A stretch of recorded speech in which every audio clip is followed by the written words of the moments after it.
하나님께서 우리들을 다루시는 방식이 얼마나 세밀하시고 정교하신지, 그리고 때에 따라서 적절하게 하시는지, 이것을 오늘 읽은 본문 이사야서 28장 말씀을 통해서 우리가 배울 수가 있겠습니다.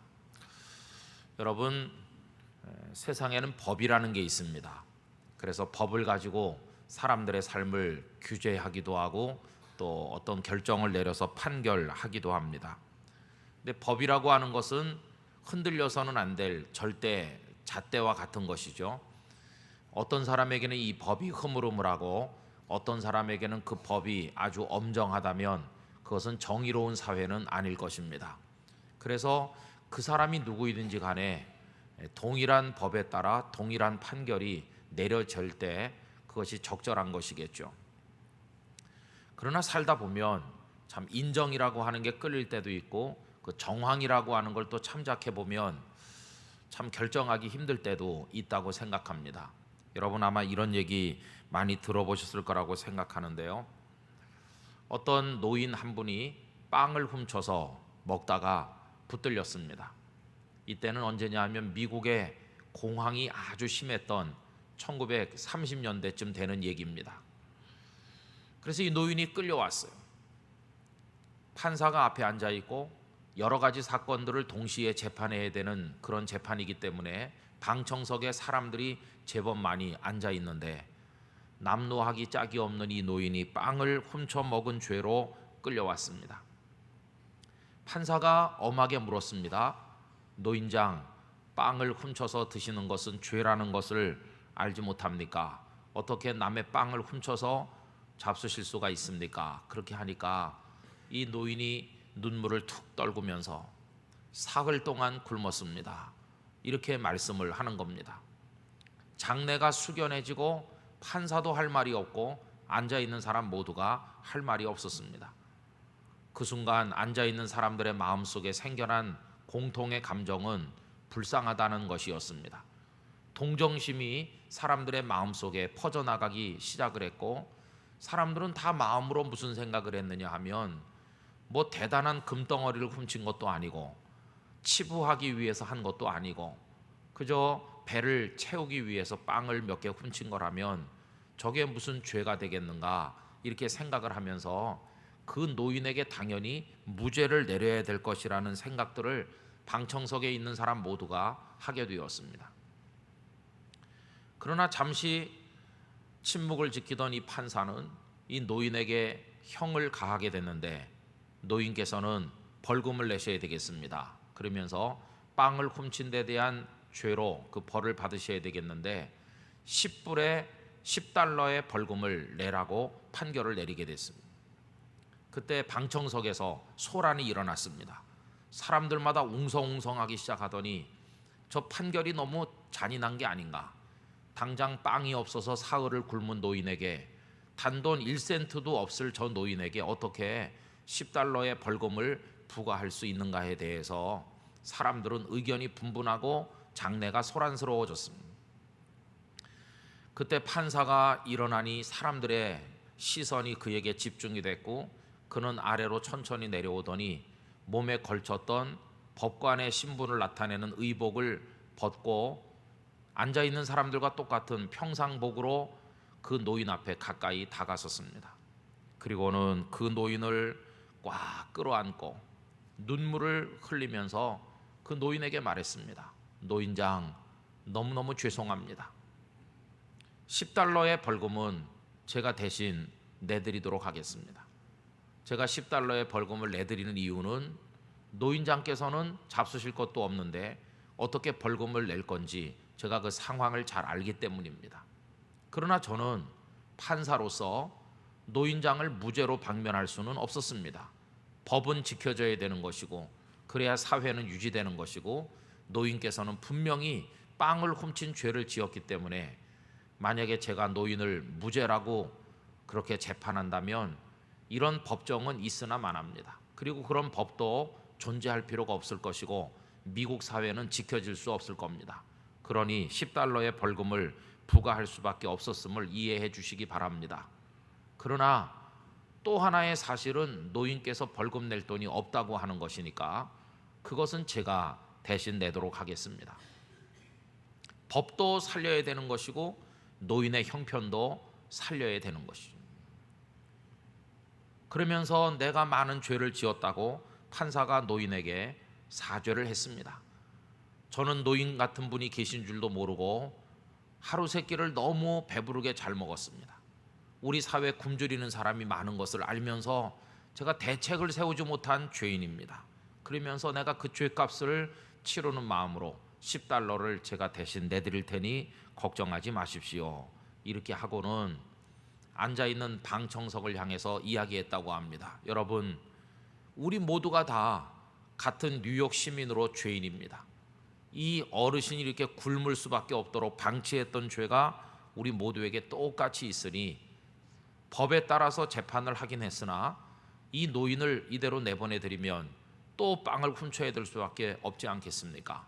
그러니 여러분들께서 십시일반으로 이 노인이 빵을 훔치지 않아도 되도록 돈을 모아주시기 바랍니다. 이렇게 해가지고 모자를 벗어서 모자를 한 바퀴 돌리게 됐더니 사람들마다 주머니에 있는 돈을 꺼내 그 모자 위에 이렇게 놓게 됐습니다. 그래서 모아진 전체 모금액이 지금은 별거 아닌 것처럼 보이지만 1930년대는 굉장한 거금으로 인식되던 $47가 모였다고 합니다. 그래서 그 47불을 노인의 손에 쥐어주면서 빵 훔치시지 말고 이걸로 따뜻한 음식을 사서 잡수십시오. 그렇게 했다고 하는 것입니다.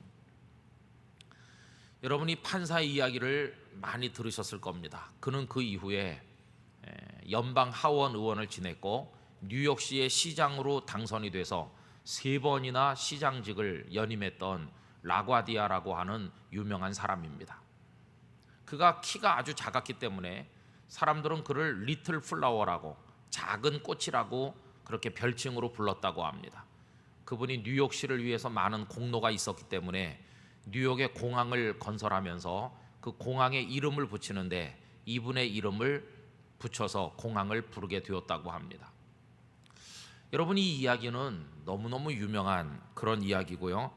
하워드 진이라고 하는 분이 그분의 일대기를 책으로 쓰면서 라과디아 시장을 가리켜서 20세기의 양심이었다, 이렇게 평가를 하였습니다.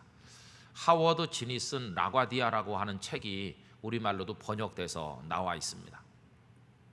자, 그럼 여러분, 이 라과디아 판사가 내린 그 작은 판결과 또 그 이후에 이분이 했던 $10의 벌금을 대신 내면서 방청석의 사람들에게도 돈을 내도록 했던 이 이야기를 통해서 우리가 뭘 느낄 수 있습니까? 이 판사의 보통 사람은 생각하기 어려운 지혜를 그 속에서 읽어볼 수가 있습니다. 이 이야기는 진짜 기가 막힌 이야기입니다.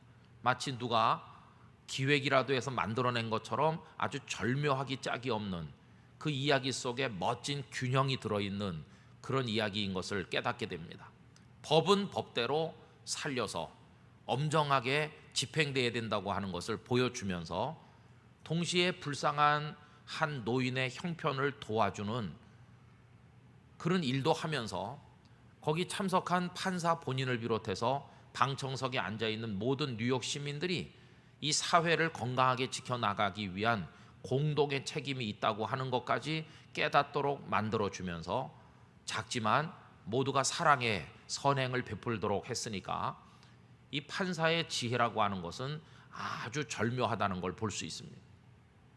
법이 무너진 것도 아니고 그 노인을 못 살게 만든 것도 아니고 이것도 살리고 이것도 살리고 이런 효과도 거두고 저런 효과도 거두는 정말 절묘한 이야기로 사람들의 입에 계속해서 오르내리고 있습니다. 여러분, 이런 지혜와 이런 균형 감각과 이런 따뜻한 마음이 어우러진 모습으로 우리를 인도해 가시는 분이 하나님 아버지라고 생각합니다.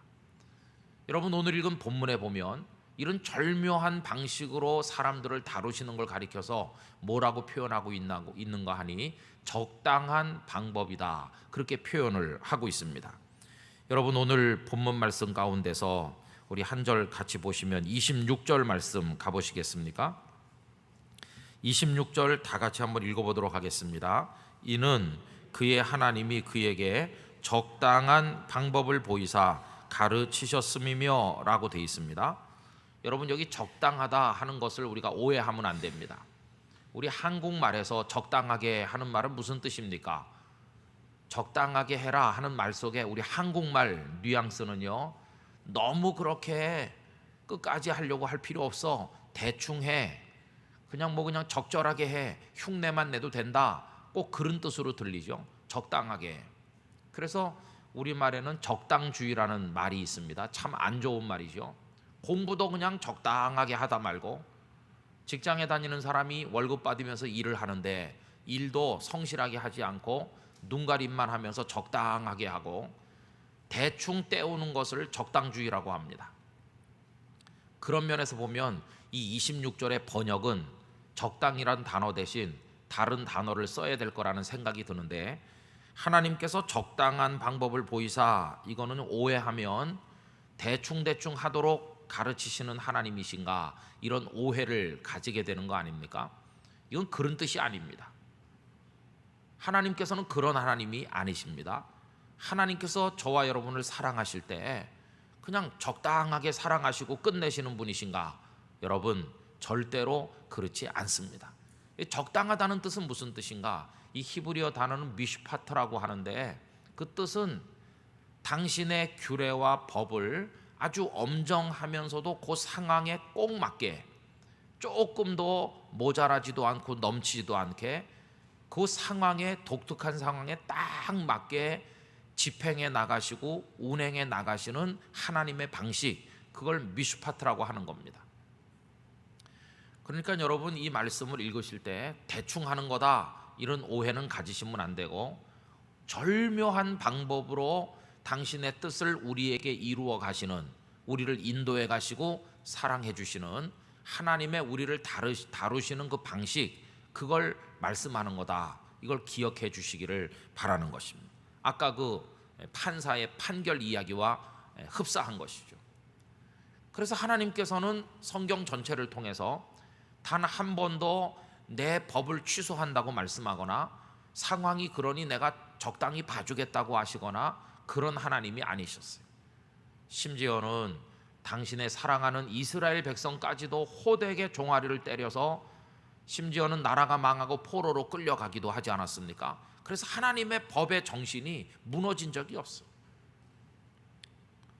죄는 사망이라고 하는 결과를 가져온다는 게 성경의 정신입니다. 죄의 싹은 사망이요. 그러면 죄를 지으면 벌을 받아야 되는 거 아니겠어요? 그러면 벌을 받는데 그 벌이 사형에 처해지는 겁니다. 죽는 겁니다. 죄의 싹은 사망이니까 죽어야 됩니다. 그런데 그걸 하나님께서 어떻게 이루어 가십니까? 우리의 그 많은 죄를 예수님께서 다 대신 짊어지시고 십자가 위에서 어떻게 되셨나요?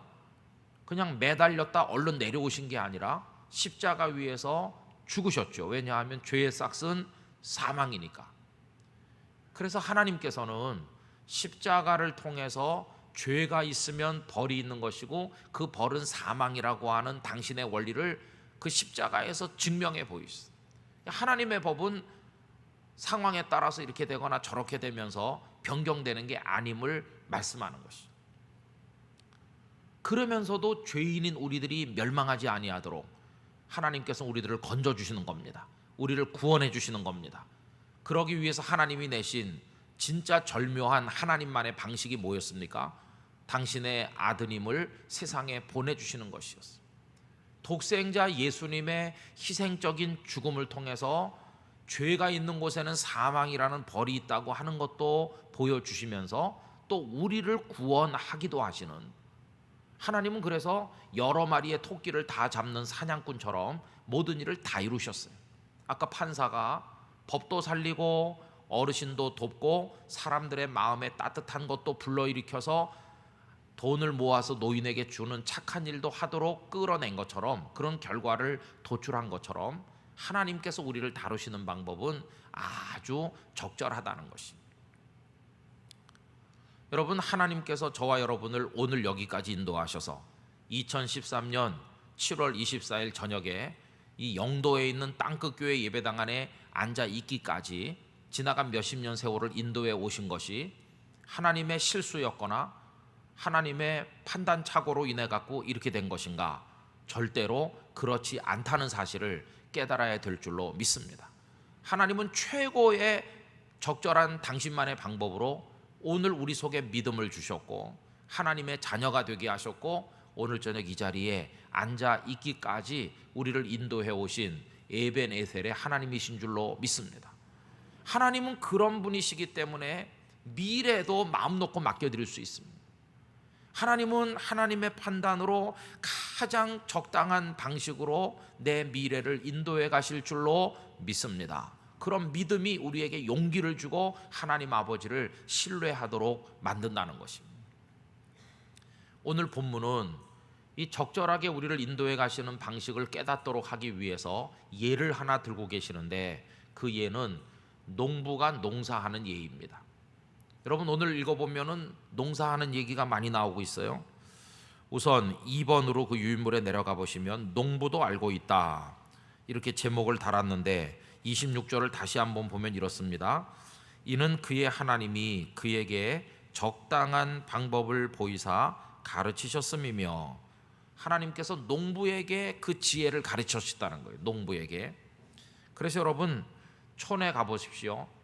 농사 지시는 어르신들이 학교를 얼마나 다니셨겠습니까?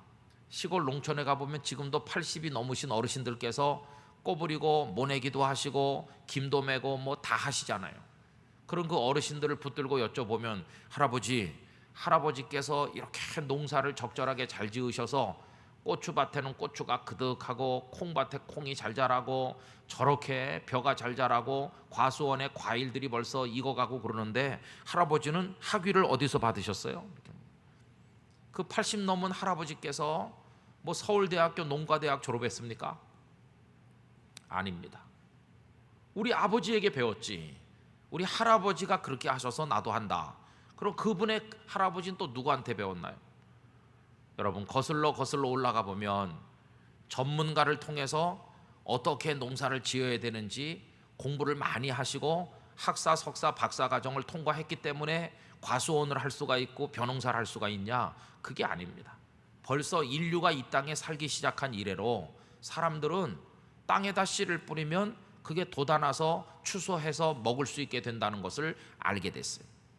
그걸 누가 가르쳐 주셨는가? 방금 읽은 26절에 보면 하나님께서 적당한 방법을 어떻게 농사를 지으면 최상의 결과를 얻을 수 있는지를 농부들에게 다 가르쳐 주셨다는 것이 결국은 하나님의 지혜가 농부들의 가슴 속에 심겨져서 농부들이 자연을 이해하는 것입니다.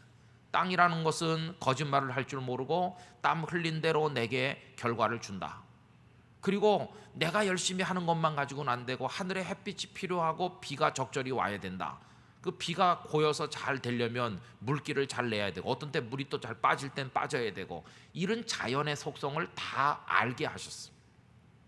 이 땅은 진흙이 많아서 물이 잘 안 빠지는 땅이고 저 땅은 모래 성분이 많아서 물이 잘 빠지는 땅이니까 이 땅에는 뭘 심어야 되고 저 땅에 뭘 심는 게 좋은지 이런 걸 농부들로 하여금 다 잘 알게 하셔서 아주 적절하게 농사를 짓게 하세요. 이런 지혜를 하나님께서 농부들에게 주셨다는 것이. 여러분 여기도 연세 드신 어르신들이 좀 계시는데 다 지금 아들 딸 몇 명씩 낳아서 키우지 않으셨어요. 그러면 아들 딸 몇 명씩 낳아서 키우시고 8남매 9남매 10남매 이렇게 키워서 허리가 꼬부러질 때까지 하셨는데 육아 대학 졸업하셨습니까? 그런 거 안 하셨어요. 그죠? 무슨 대학원 나왔기 때문에 아기를 낳아서 키울 수 있는 게 아닙니다. 학교 문턱에도 안 가봐도 다 아기 놓고 젖 물릴 줄 알고 재울 줄 알고 기저귀 갈아주고 참 신통하죠. 그죠?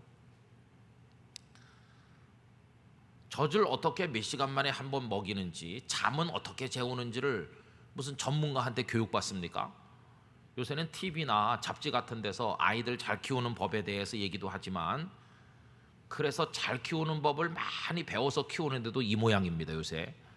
근데 옛날 어르신들은 그런 거 안 배웠어요. 그냥 애가 징징대면 젖 물리고 졸린 것 같으면 재우고 그래도 다 잘 커서 장로님도 되시고 다 되시잖아요. 그죠?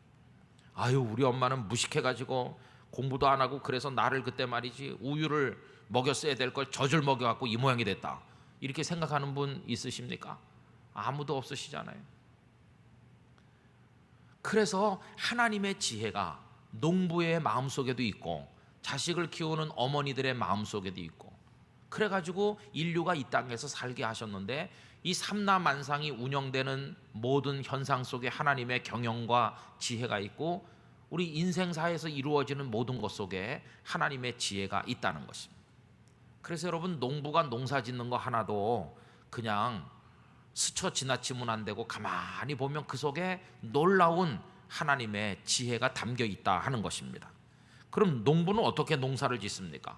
그 유인물 2번에 1번 보면 농사도 마구잡이로 하는 게 아니라 다 순서가 있어요. 순서. 오늘 본문대로 보면 24절에 이렇게 나와 있습니다.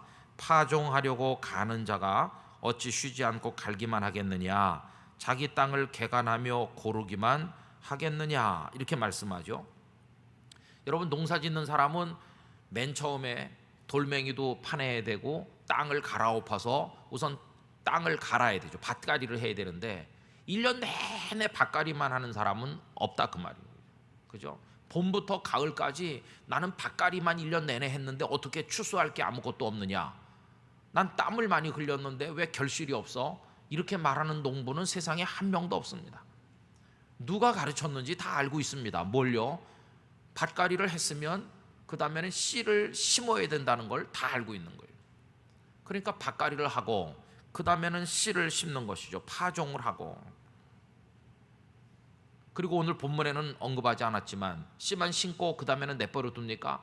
그 다음에는 거름도 주기도 하고 가서 잡초를 다 뽑고 김도 매면서 애쓰고 필요한 걸 다 해주죠. 물을 대주기도 하고 물을 빼주기도 하고, 이러면서 시간이 가다 보면 가을이 되면 물을 익어서 고개를 숙이면 그때는 또 내버려 두는 게 아니라 추수를 해야죠. 적당할 때, 딱 맞을 때 그걸 베야 곡식 나달이 적당하지, 시간을 너무 오래 지체한다든지 설익은 걸 벤다든지 그러면 안 되잖아요. 그러니까 모든 게 다 순서가 있는 것이. 지금은 밭갈이 할 때다, 지금은 파종할 때다, 지금은 김맬 때야, 지금은 물을 대줄 때야. 이게 순서에 따라서 다 이렇게 진행돼요. 그죠? 그걸 농부들이 잘 알고 있다 그 말입니다. 그게 하나님의 지혜인 것이죠. 또 순서만 그렇습니까?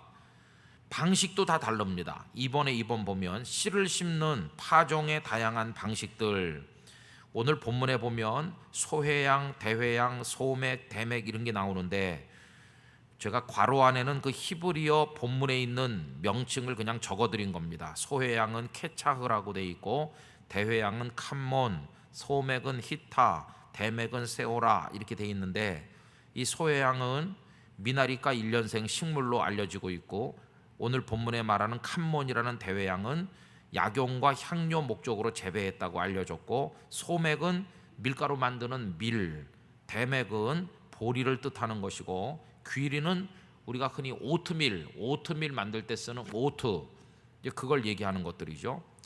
그래서 이런 것들을 심는데 똑같은 방법으로 심는 게 아닙니다. 파종을 할 때도 오늘 본문에 보면은 뿌린다는 말도 있어. 뿌려요. 여러분 25절에 보면 지면을 이미 평평히 하였으면, 이제 밭을 다 갈아가지고 평평하게 했으면 그 다음에 파종을 하는데, 소회양을 뿌리며 대회양을 뿌리며, 뿌린다는 단어를 쓰고 있고, 소맥은 뿌린다고 말하지 않고 뭐라고 표현했습니까? 심으며. 또 대맥도 심는데 아무데나 막 심는 게 아니라 정한 곳에 심어요. 정한 곳에 심으며, 귀리는 또 어디서 심습니까? 그 가에다 심는다. 여러분 촌에 가서 가만히 보면요, 우리 어르신들 농사 질 때 땅바닥이 별로 없으니까, 논밭이 귀하니까 한 평도 놀리질 않는 분들이 있어요. 그래가지고 논은 가서 보면은 이제 논이 있고 논과 논 사이에 사람들이 다니도록 이렇게 만들었는데, 거기도 콩이나 팥 같은 걸 쪼르륵 심어 놓은 걸 볼 수 있어요. 그러니까 여기는 벼를 심는 곳이고, 요 길 위에는 사람이 발을 옮길 수 있는 자리만 빼놓고는 여기도 놀리지 않고 자투리 땅에 콩이나 팥을 심기도 하고 그런 것이죠. 그래서 적절하게 뿌리든지 심든지 하고, 또 그 심는 것도 장소가 다 있어요. 이 녀석은 여기다 심으면 되겠고, 이건 저기다 심으면 되겠고, 이렇게 한다는 겁니다. 그냥 아무데나 마구잡이로 하는 건 아니라는 것이죠. 또 이렇게 해서 여름이 지나서 추수 때가 오면 타작을 하는데 타작하는 방법도 다 달라요. 27절 28절에 보면 이렇습니다. 소회양은 도리깨로 떨지 않는다. 그러면 도리깨로 떨지 않으면 뭘로 합니까? 그 중간에 좀 더 가서 보면 소회양은 작대기로 떨고, 대회양에는 수레바퀴를 굴리지 아니하고, 그럼 뭘로 합니까? 막대기로 떤다. 이렇게 나오죠. 소회양은 껍질이 두껍지 않기 때문에 도리깨까지 동원하지 않아도 작대기로만 해도 얼마든지 잘 된다, 그런 얘기거든요.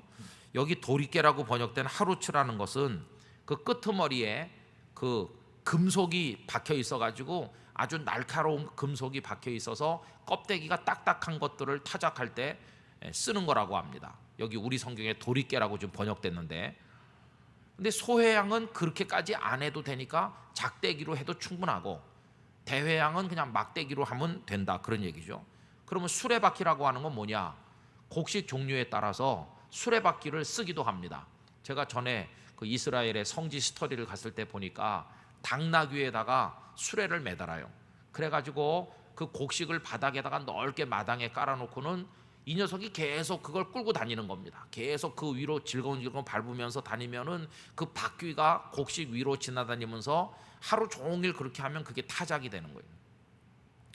그러니까 지금 무슨 얘기를 하는 거냐 하면은 그 하나하나에 대해서 그 열매의 성격에 따라 작대기면 작대기, 막대기면 막대기, 수레바퀴면 수레바퀴, 도리깨면 도리깨, 그때 다 다른 걸로 한다, 그런 얘기죠.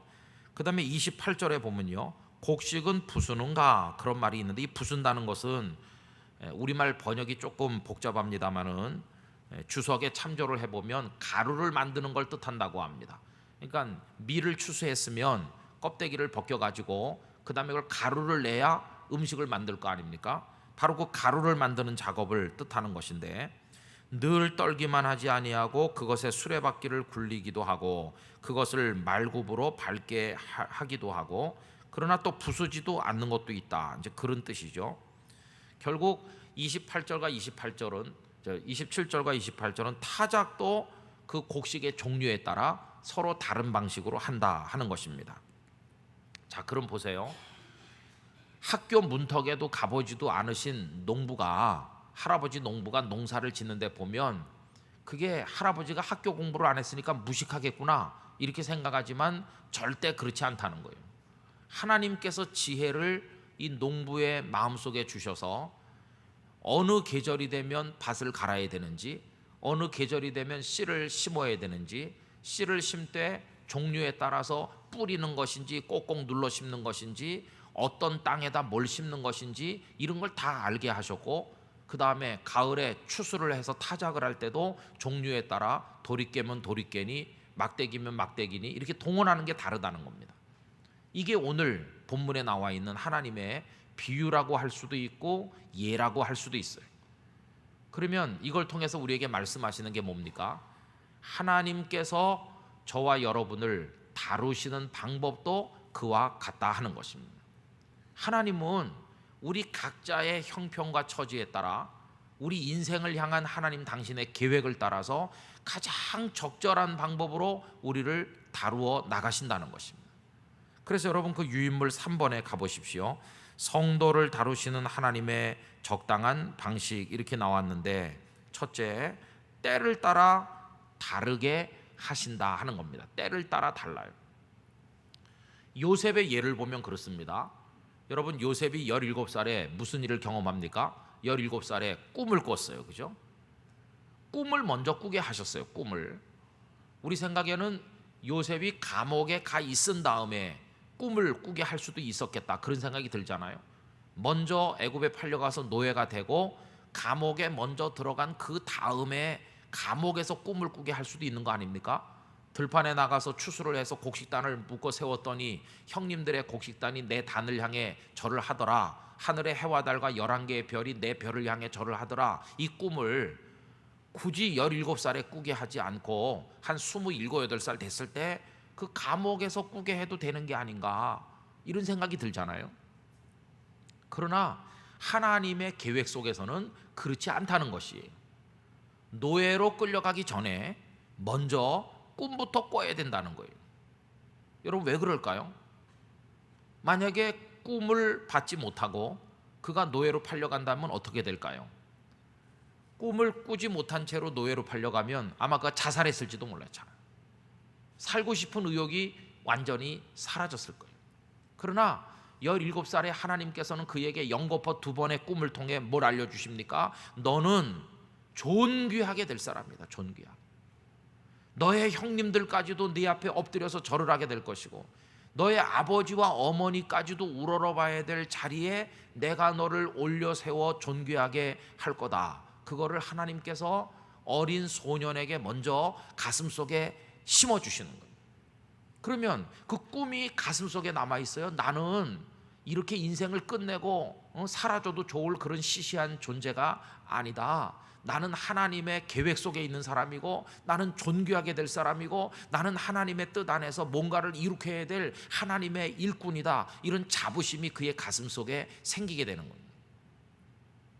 나중에 이제 형들에게 팔려서 보디발의 집에 끌려가서 고생 많이 하잖아요. 그래도 그가 거기서 버틸 수 있게 되는 이유는 뭡니까? 하나님께서 꿈을 주셨고 존귀하게 세워줄 것을 말씀하셨으니까 하나님의 뜻이 있는 거야. 지금 내가 이렇게 밑바닥 인생이 돼서 고생하지만 반드시 나는 존귀하게 돼. 왜? 하나님께서 나에게 보여주시지 않았나? 지금 이것도 하나님의 무슨 뜻이 있으신 거야. 내가 이 밑바닥 인생을 사는데도 하나님의 계획이 따르기 때문에 이렇게 되는 게 틀림없어. 그렇다면 자포자기하거나 인생을 스스로 끝내려고 하거나 이런 어리석은 실수를 하지 말고 하나님의 계획이 내게 이루어지는 그날까지 나는 하나님만 의지하며 믿음으로 오늘 내일을 살아가리라, 이런 결단을 할 수 있게 되는 것입니다. 여러분, 그 순서대로 한다면 27, 8살 됐을 때 꿈을 꾸는 게 아니라 먼저 꿈을 꾸게 하시고 그 다음에 고난 속으로 들여보내신 이 하나님의 그를 다루시는 순서를 생각해 본다면 우리 중고등학교 어린 아이들에게, 학생들에게 거룩한 비전을 심어주는 게 왜 중요한지를 알 수 있어요. 우리 어린 학생들의 가슴 속에 나는 하나님의 존귀한 사람이고 하나님의 영광을 위해 살아야 될, 하나님은 나를 향한 계획을 가지고 계시다, 이걸 깨닫게 만들면 우리 아이들이 학교 생활이 어렵고 여러 가지 시련을 만나도 하나님이 주신 비전을 따라 승리하게 될 줄로 믿습니다. 그런데 중고등학교 시절에 그게 없으면요, 20대 초반 30대 초반에 인생의 어려운 일을 만나면 그냥 죽어버리자, 그런 애들이 많이 생기는 것이. 초등학교, 중학교, 고등학교 시절에 하나님의 교회에서 말씀을 통해서 수련회 같은 데 가서 은혜를 경험을 하고 하나님의 자녀라는 걸 깨닫고 나는 하나님 앞에 존귀하게 될 사람이라고 하는 걸 확신하고 하나님의 사람으로 자기 존재를 자리매김하게 되면 이 아이들이 뭐 대학에 떨어지고 취직이 제때 안 되고 어려운 일이 있어도 그걸 다 이겨나가고 오늘의 요셉과 같이 될 줄로 믿습니다. 그런데 부모님들은 그걸 모른다니까요. 그냥 학교 공부만 잘하면 되는 줄 알아요. 그래가지고 안 되는 거죠. 여러분, 요셉을 다루시는 하나님의 컨트롤에 나가시는 방법이 정교합니다. 지금은 네 가슴 속에 꿈을 주니 이게 네 평생의 비전이 되라. 그리고 너는 존귀하게 큰 사람 될 텐데 형님들의 잘못이나 일러 바치고 채색 옷 혼자 입고 거들먹거리는 자기밖에 모르는 그런 성품 가지고 어떻게 네가 큰 인물이 되겠냐? 너 훈련 좀 받아야 되겠어? 그래서 그 다음에 연단의 과정이 시작되는 거예요. 30살 되는 그날까지 보디발의 집에서, 감옥에서 밑바닥 고생을 하면서 성숙한 신앙의 사람으로, 인격자로 그가 연단돼서 이제는 한 나라를 통째로 맡겨도, 수백만 명의 생명을 맡겨도 넉넉히 그들을 섬기고 먹여 살릴 수 있을 만한 역량을 갖춘 진정한 지도자로 그가 세워지는 것이, 하나님은 때가 됐을 때 그에게 총리의 관을 쓰게 하셨어요. 요셉의 인생 속에는 하나님의 아주 세밀한 마스터 플랜이 있고 그게 이루어져 나가는 과정이었다는 것을 잊어서는 안 될 것입니다. 때를 따라 적절하게 하신다. 그래서 여러분, 이른 비와 늦은 비, 지금이 비가 올 때인지 지금이 비가 멎어야 될 때인지, 지금 비가 필요한지 따뜻한 햇빛이 필요한지 적절하게 하셔서 곡식들이 잘 싹터서 자라게 추수 때가 이르도록 하시는 것처럼 하나님께서도 우리 인생을 그렇게 다루시는, 우리 교우들 가운데는 지금 햇빛이 필요한 상황에 계시는 분도 있고, 어떤 분들은 지금 비가 필요한 상황에 계신 분도 있는 거예요. 요셉에다 빗대서 말해보면 어떤 분은 지금 꿈이 필요한 분이 있어요. 인생의 목적과 의미가 없어요. 도대체 돈 벌고 자식 키우고 살면 뭐해? 허망하다. 뭘 위해 내가 존재하는 건가? 이렇게 열심히 살아야 될 이유가 있어? 이런 분들에게는 거룩한 비전이 필요해요. 하나님의 나라와 하나님의 의를 위해서 내가 왜 오늘 하루 세끼 밥을 먹어야 되는 것이고 건강을 지켜야 되는 것이며 왜 내가 직장에 가서 뭘 해야 되는 것인지를 깨닫고 하나님을 향한 비전이 필요해요. 그걸 가지면 삶의 무의미성을 극복을 하고 존재의 이유와 가치를 발견할 수 있게 된다는 것이죠. 그리고 너무나 흐트러지고 게으르고 방만하게 사는 사람은 하나님께서 좀 고생 좀 시킬 때도 있어요. 아마 우리 중에는 되게 고생해야 될 필요가 있는 사람도 있을 겁니다. 누군지는 하나님이 아시겠죠. 저는 잘 모릅니다. 왜 이렇게 안 되는 거야? 하나님이 나를 보디발의 집에 노예처럼 집어던진 요셉과 같이 이렇게 나를 심하게 다루시다니.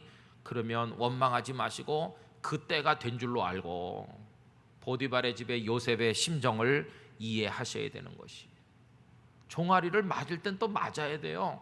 그래서 우리나라 선배들이, 우리 선조들이 참 지혜로워요. 나온 말이 있잖아요. 종아리도 먼저 맞는 게 낫다.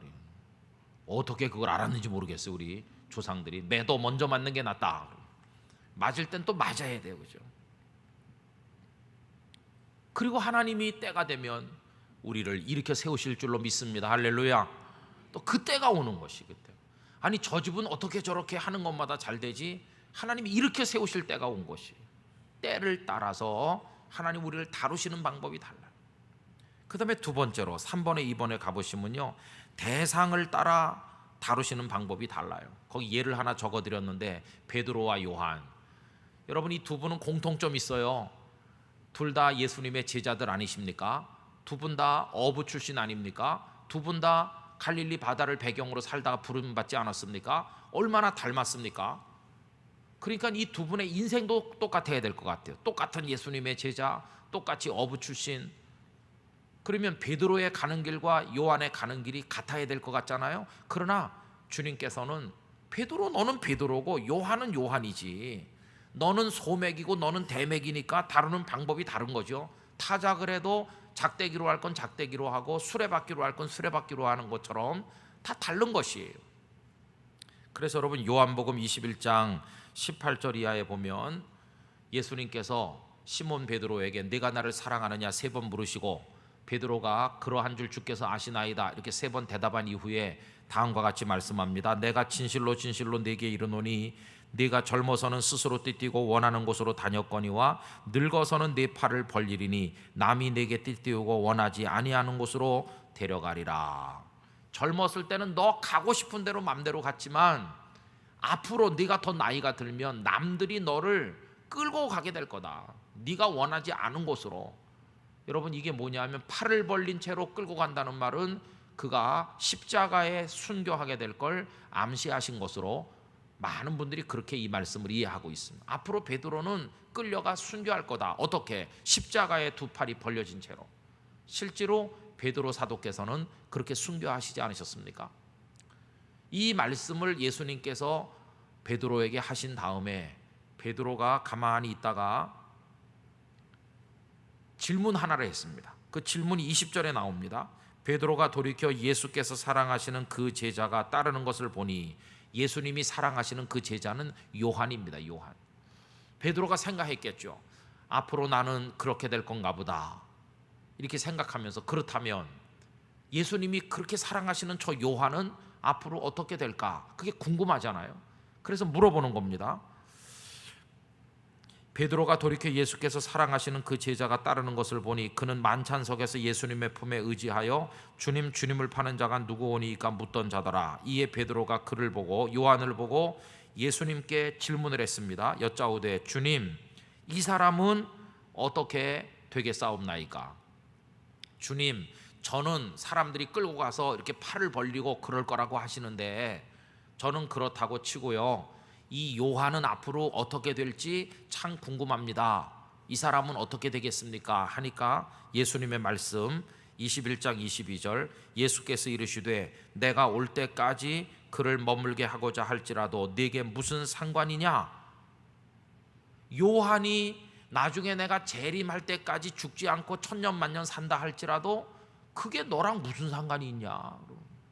왜 그걸 궁금해하느냐? 왜 알고자 하느냐? 이런 뜻이죠. 끄트머리 뭐라고 덧붙이시느냐 하면은 너는 나를 따르라 이렇게 하신다. 너 베드로, 너 요한이 앞으로 어떻게 될지 궁금해할 거 없어. 너는 그냥 너의 길을 잘 가면 돼. 날 따라와. 베드로는 베드로의 인생을 사는 것이죠. 요한은 요한의 인생을 사시는 것이고. 그리고 실제로 베드로는 네로가 통치하던 당시 로마에서 십자가에 순교하신 반면에 요한은 그보다 30여 년 이상을 더 사시면서 밤모섬에 귀양 가서 주님의 날 요한계시록을 환상으로 받아 기록하기까지 오래오래 더 사시다가 하나님 앞에 가셨잖아요. 여러분, 똑같이 예수님의 제자고 똑같이 갈릴리 바다의 어부 출신이고 똑같은 환경에 있었지만 걸어가는 길은 전혀 다르잖아요. 마치 요한이 대맥이라면 베드로는 소맥 같은 것이고 다루시는 방법이 다 다른 것이. 또 베드로와 야고보도 다릅니다. 베드로와 야고보. 여러분, 야고보가 누굽니까? 바로 그 요한의 형님이 야고보 아닙니까? 사도행전에 보면 야고보가 감옥에 갇히셨잖아요. 그런데 헤롯 아그리빠 1세가 야고보의 목을 베어서 그를 죽게 했습니다. 야고보 사도는 12제자 중에 최초의 순교자입니다. 야고보를 처형하니까 유대인들이 막 굉장히 환호성을 지르면서 기뻐하는 걸 보고 헤롯이 무슨 생각을 했습니까? 야고보를 죽였는데 이렇게 내 인기가 올라가는구나. 그러면 야고보보다 저 예수쟁이들이 더 존경하는 우두머리가 누구냐? 베드로 그 녀석을 잡아오너라. 이젠 베드로를 죽여서 자기 인기를 올리려고 베드로를 또 감옥에 가뒀어요. 이제 베드로가 또 처형당해 죽을 판인데 어떤 일이 있었나요? 사도행전 12장에 보면 하나님의 천사가 나타나서 베드로가 갇혀있는 옥문을 다 열고 그를 끌어내어 살게 하셨어요. 성도들은 베드로가 살게 해달라고 막 모여서 합심기도를 드리고 있는데 베드로가 가서 문 열어달라고 문을 두드리는 거죠. 그랬더니 로데라는 계집아이가 쪼르르 나와서 보더니 쫓아 들어가면서 베드로님이 살아서 돌아오셨다, 이런 얘기가 사도행전에 나오잖아요. 똑같이 예수님의 제자고 똑같이 갈릴리 호반의 어부였었고 똑같이 감옥에 갇혔는데 야고보는 바로 거기서 그냥 순교했고 베드로는 옥문을 열어주셔서 나온 것이에요. 아니 어떻게 야고보는 옥문을 안 열어주셨는가, 그런 생각을 할 수도 있잖아요. 근데 하나님은 다루시는 방법이 달랐던 것이.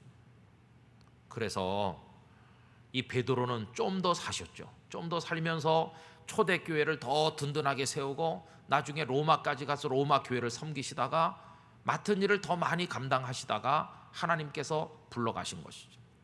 그래서 여러분, 하나님께서는 우리를 각자 다르게 대하시기 때문에 다른 사람의 인생에다가 내 인생을 빗대서 생각하는 것은 어리석은 것이. 하나님, 저 김 집사님은 90년을 살게 해주시는데 저도 적어도 90년은 살게 해주세요, 이렇게 하는 거는 그게 맞질 않아요.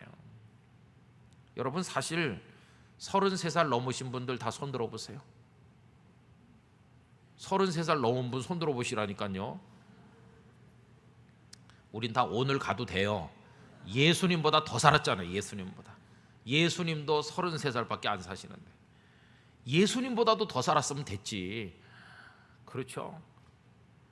저는 아직 안 죽어봐서 잘 모르겠는데 60에 돌아가시는 분이나 90에 돌아가는 분이나 느낌은 마찬가지일 것 같아요. 제가 지난 월요일날 새벽에 우리 노예 어느 목사님 사모님이 돌아가셔서 장례식에 갔다 왔어요. 발인 예배. 참 인간적으로 생각해보면 안 됐어요. 왜냐하면 그 사모님이 이제 겨우 48이거든요. 48. 대학교 1학년, 고등학교 2학년, 고등학교 1학년짜리 아들 셋만 쪼르륵 남겨놓으시고 자궁암으로 투병하시다가 돌아가셨어요. 너무너무 마음이 아파요. 그런데 그날 제가 말씀을 읽고 이렇게 하면서 마음속에 드는 감동은 그분은 할 일 다 못하고 간 게 아니다. 우리는 그렇게 생각하지만 그분에게 맡겨진 하나님이 주신 소명은 그분 나름대로 완성하고 간 거다. 그분의 길은 그분의 길로 그렇게 정해진 것이고, 그럼 나의 길은 지금 여기 내게 주신 사명의 길이 있지 않아요, 그죠? 그러니까 내가 뭐 오래 살고 내가 뭐 저 사람처럼 어떻게 되든지 안 되든지 이런 것 때문에 기뻐할 것도 없고 속상해할 것도 없는 것이, 지난번에 언젠가 새벽에 말씀드린 것처럼 저랑 신학교 같이 들어가서 같이 공부하신 목사님이 한 분 서울에서 목회하셨는데, 안양 근처에서요. 이분이 아마 운동하려고 자전거 타고 나가셨어요. 나이도 저랑 비슷합니다. 자전거 타고 이제 운동하러 그 안양천 근처에 자전거 도로가 있거든요. 근데 어떤 사람들이 119에 신고했습니다. 여기 어떤 사람이 많이 다쳐서 쓰러져 있다고. 119가 와서 이분을 이제 병원으로, 응급실로 모시고 가서, 목사님을. 근데 여러분, 휴대폰에 비밀번호 걸어놓으신 분이 있죠. 여기 분명히 있을 거예요. 무슨 비밀이 그렇게 많은지. 이 비밀번호 걸어놓은 게 이게 문제인 것이, 빨리 머리 수술을 받아야 되는데 피투성이가 돼서 발견됐거든요. 그런데 비밀번호를 걸어놔가지고 목사님 휴대폰이 빨리 가족에게 연락을 해가지고 이 가족에게 수술 동의서를 받아야 되는데 비밀번호를 푸는데 시간이 너무 오래 걸려가지고, 비밀번호를 너무 복잡하게 걸어놔서, 그래서 이걸 경찰에서 와가지고 어떻게 해서 비밀번호를 풀어가지고 사모님에게 연락이 돼가지고 수술 동의서를 받아 하는데 시간이 너무 오래 지체됐어요. 수술이 너무 늦었어요. 그래 그 목사님 20여일 동안 수술 이후에 의식 회복하지 못하고 계시다가 한 주간 전에 별세하셨습니다. 그래 돌아가시고 말았어요. 저는 그 목사님 돌아가신 얘기를 들으면서 같이 3년 동안 공부하고 그랬던 목사님이니까 참 마음에 여러 가지 생각이 들었는데, 그러면 자전거 타러 운동하러 나가셨다가 어떻게 됐는지 아무도 모르는 거예요. 그 사고인지 뭔지 아무도 그 상황을 모르죠. 그냥 쓰러져 있는 분을 했으니까. 그럼 그분은 그 인생이 실패냐, 그렇게 해서 목회하다 중간에 끝냈으니까 잘못된 건가? 저는 그렇게 생각하지 않습니다. 사람의 살고 가는 모든 것이, 그 인생의 내용이 다 다른 거예요. 어떤 분은 돈을 잘 버는 분도 있고, 어떤 분은 또 다른 재주가 있기도 하고, 다 각자가 다른 것이. 그래서 오늘 말씀 우리에게 얘기해 줍니다. 내가 너희들을 다루는 여러 가지 방식은 동일하지 않다. 때를 따라 다를 뿐만 아니라 너와 네 옆에 있는 사람이 또 다르고, 나는 상황에 따라, 때에 따라, 그리고 누구인가에 따라서 가장 적절한 방법으로, 아까 맨 처음에 나왔던 미슈파트라고 하는 절묘한 나만의 방식으로 너의 인생을 인도하고 이끌고 가고 있다. 그렇게 우리에게 말씀하는 겁니다. 그럼 여러분, 이 말씀이 우리에게 요구하는 결론은 뭡니까? 그러니 너의 삶 속에 이루어지는 모든 여러 가지 일들에 대해서 일희일비하지 말고, 좌절하지도 말고, 교만하지도 말고, 너의 전 삶을 쥐고 이끌고 가고 있는 내게 너의 인생을 믿음으로 맡기라, 그렇게 말씀을 하시는 것입니다. 항상 기뻐하라, 쉬지 말고 기도하라, 범사에 감사하라, 이는 그리스도 예수 안에서 너희를 향하신 하나님의 뜻이니라. 이렇게 하실 때 어떻게 범사에 감사할 수 있겠습니까? 여러분, 내 계획으로 내 인생을 재면 불만이 그득하겠죠. 그러나 하나님의 계획 안에서 인도되는 나의 삶이라는 걸 깨닫는다면 우린 범사에 감사할 수 있으리라고 믿습니다. 내가 오늘 여기 살고 있는 거, 여기서 목사가 된 거, 여기서 여러분들을 만난 거, 이건 저에게 감사의 조건이 되는 것이죠. 우리의 미래도 하나님의 손 안에 있습니다. 여러분, 내가 보약 많이 먹고 운동 많이 하고 이렇게 한다고 나는 앞으로 30년 더 산다, 이런 생각하지 말아야 됩니다. 내가 살고 죽는 모든 것이 하나님의 손 안에 있습니다. 그걸 인정해야 됩니다. 이건 하나님의 주권인 것이고 우리의 뜻대로 마음대로 변경할 수 없는 사실인 것입니다. 그래서 우리에게 필요한 건 하나님 아버지를 향한 절대적인 신뢰인 것입니다. 그러면 이 신뢰가 마지못해서 끌려가는 신뢰냐? 아니요. 우리를 사랑하시는 하나님이신 것을 믿고 내게 가장 적절한 걸 주신다는 것을 믿어야 될 것입니다. 지금은 이게 내게 최상이기 때문에 하나님은 내게 이걸 주신 것이다. 여러분, 그렇게 알아야만 된다는 것이. 내 생각에는 이거 주시면 좋겠지만 하나님은 이 녀석아, 너 그거 가지는 순간 넌 망해. 그래서 평생 그건 너한테 못 준다. 그런 것도 있으실 거예요. 그러나 그 때문에 원망할 필요 없어요. 하나님 앞에 감사하며 여러분들의 현재와 미래를 다 맡기고 항상 기뻐하고 범사에 감사하며 하나님의 인도하심을 따라 나가게 되시기를 간절히 기원합니다. 여러분들의 남편과 아내에 대해서도 감사하시기 바랍니다. 적절하게 주신 줄 믿습니다. 돌아오는 주일날 감사하시기 바래요. 이런 남편, 대머리 남편 주신 하나님 감사합니다. 왜 웃습니까? 그런 거예요. 이 아이를 내게 딸로 주신 하나님 감사합니다. 그 감사 없으면 못 사는 것이, 내게 필요한 자녀를 내게 주신 것이. 어떤 어머니의 글을 읽었습니다. 그 아이가 태어났는데 장애가 심한 아이가 태어났습니다. 엄마는 막 세상을 저주하고 하나님 원망했습니다.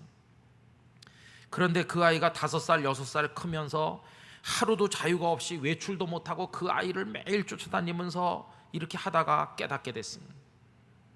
예수님도 하루도 자유가 없이 내 뒤를 24시간 따라다니고 계시는데, 그래도 나는 얘가 자는 동안에는 자유하지 않느냐? 예수님은 내가 자고 있는 동안에도 나를 지켜보고 계시니 내가 왜 그걸 몰랐을까? 이 아이를 사랑하는 것이 제게 주신 사명인 줄로 믿습니다. 그러면서 그 아이를 돌봄을 통해서 주님이 자신을 돌봄을 배우게 됐고, 그래서 영적으로 크게 성숙했다는 겁니다. 근데 그 아이가 앓고 있는 질환이 특수해서 오래 사는 질환은 아니었어요.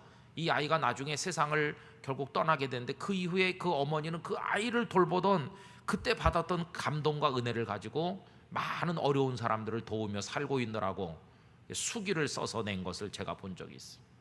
여러분, 하나님의 뜻은 우리가 측량할 수 없는 것입니다. 고난까지도 하나님의 도구가 되고 그걸 통해서도 영광을 받으시고 우리를 존귀하게 하시는 줄로 믿습니다. 어떤 사람에게는 물질이 복이 되기도 하고, 어떤 사람에게는 가난이 복이 되기도 하고, 어떤 사람에게는 건강하기 때문에 주님의 일을 왕성하게 하기도 하고, 어떤 사람은 병약하기 때문에 하나님의 영광을 나타내기도 합니다. 송명희 시인 같은 분은 뇌성마비의 중증 장애가 있기 때문에 하나님을 영광스럽게 한 것입니다. 중요한 건 나중에 하늘나라에 갔을 때 우리가 면류관 쓰는 하나님의 사람이 될 것인가, 그것이 중요한 것이지, 이 땅에 우리의 인간적인 기준은 다 내려놔야만 되는 것입니다. 여러분, 오늘 저녁 나의 나됨에 대해서 하나님 앞에 감사하며 우리 기쁨으로 살아갈 다짐을 다시 한번 가지시게 되기를 원하면서, 우리를 향한 하나님의 뜻이 이루어지는 그 시간 여러분 기다리고 믿음으로 전진하시기를 주님의 이름으로 기원합니다. 이제 우리 찬양을 하나 부르려고 합니다. 부를 찬양의 가사가 이래요. 주님의 시간에 그의 뜻이 이루어지길 기다려 하루하루 살 동안 주님 인도하시니 주 뜻 이룰 때까지 기다려.